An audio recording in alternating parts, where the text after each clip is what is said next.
அமெரிக்காவின் வரி விதிப்பால் ஜவுளி ஆடைகள், இயந்திரங்கள், ஆட்டோமொபைல், நகைகள், ரத்தின கற்கள், தோல், காலணிகள், கடற்பொருட்கள், ரசாயனங்கள் போன்ற துறைகளில் மிகவும் பாதிப்பு ஏற்பட்டுள்ளது.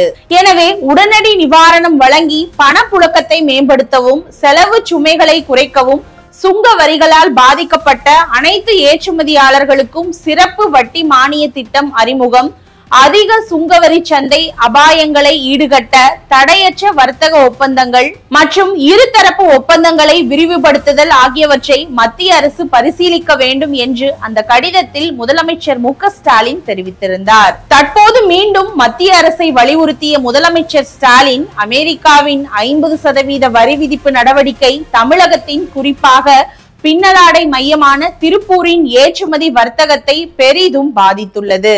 ஆண்டுக்கு 3000 கோடி ரூபாய் வர்த்தகம் பாதிக்கப்படுவதோடு பல்லாயிரக்கணக்கானோரின் வேலை வாய்ப்பும் பாதிப்படைந்துள்ளது.